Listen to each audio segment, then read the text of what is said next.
Hi everyone, I'm Cristiano Ronaldo, your host for today's episode. Scarlett, are you ready to kick off the topic with me? Many of us struggle with little bad habits, some we don't even realize we're doing. From things like slouching or twirling hair to using inappropriate language or always checking our phones, it seems like these habits can affect both our personal and professional lives. So, if you had 10 minutes to walk us through what exactly poor habits are, how they show up in our body language and behavior, and why we need to be more aware of them, could you please elaborate and help us understand this better? Absolutely, Cristiano. I'm Scarlett Johansson, your co-host, and in today's episode, we're talking about some interesting topics. Let's dive right in. Everybody has terrible habits, some minor or insignificant, some rude, and some incredibly repulsive and filthy. We're going to study about poor habits in this session, so let's see what the English term means. This will help you expand your vocabulary, so let me go over some unhealthy habits that are tied to the body and some that are related to behavior. Thus, this would assist you when discussing negative habits in English. Let's take a look at the first one, which is clenching its knuckles. Now, what is meant by this term? Okay, so cracking knuckles is essentially when someone bends and twists their knuckles all the time. They continue to do this continuously, which produces a popping and cracking sound, alright? I can't truly pop or crack my knuckles, but other people can, and it makes a loud, sharp popping sound that can occasionally be really bothersome. Let's say you are in an interview. And you don't stop doing this, okay? Just go on and on. How bothersome can it be for the other people while you are answering questions while someone else is speaking to you? Okay, so that's when we refer to it as cracking knuckles. Picking your nose is the other one we have here. It's important to remember that picking your nose does not actually mean picking your nose. You're trying to wipe the boogers, isn't that right? Many people have the propensity of digging and sticking their fingers up in their noses, don't you? Children naturally have that inclination, but I've also seen adults who continue to dig as though they're looking for gold. They continue to dive deeper and deeper, and believe me, it is truly repulsive. Thus, they are attempting to rid the area of the boogers. You see, boogers are essentially the dirt that has accumulated in your nose. Okay, so that's a new word for you. That's when you call someone. When someone tries to do that, they are essentially picking their nose by putting their fingers up to their nostrils, okay? Twirling hair is the other one we have here. Women are particularly prone to twirling their hair. They have a habit of doing this, and they keep doing it. They twirl and twist their long hair around their finger. This is obviously done unconsciously, but picture yourself having a conversation with someone and this woman goes on and on.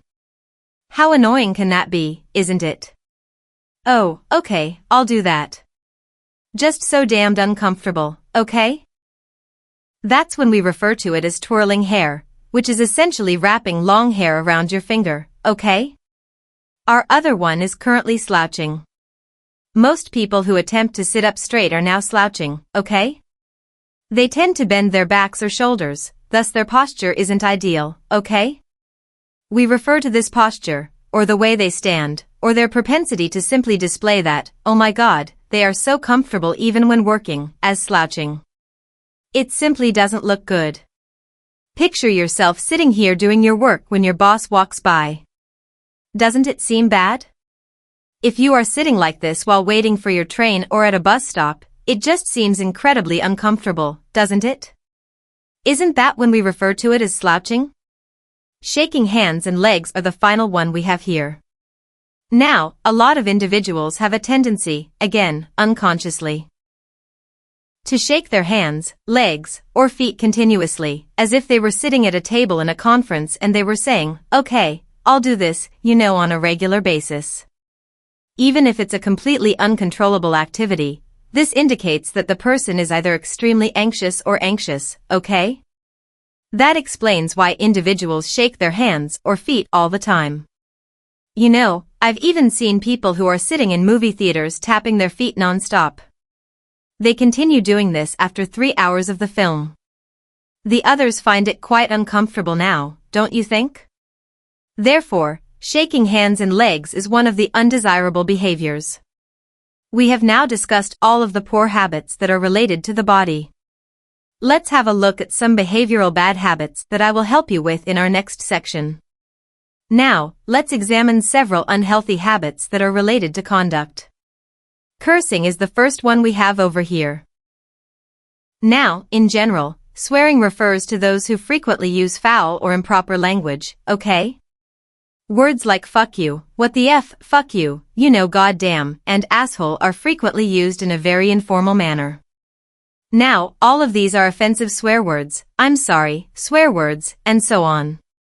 Using such terms is a lot of fun, and kids are accustomed to it, so it seems sense that it would sound very awesome to them.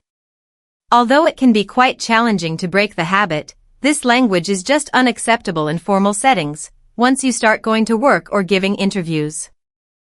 Yes, it is rather casual in many nations, but in the majority of the rest, it is highly offensive to people, okay?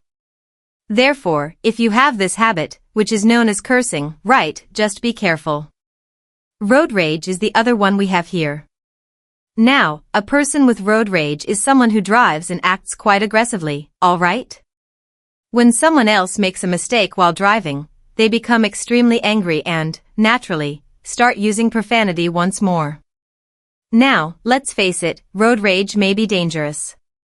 It can be dangerous, isn't it, if you become really aggressive while driving and continue to abuse and offend people? It's called road rage, so just be careful, okay? Being lazy is the other one we have. Who is a slacker now? An individual who consistently pushes their work, or the task assigned to them, to someone else is considered a slacker. For instance, would you mind getting me a glass of water if I asked? Hey, could you fetch me a drink of water, please?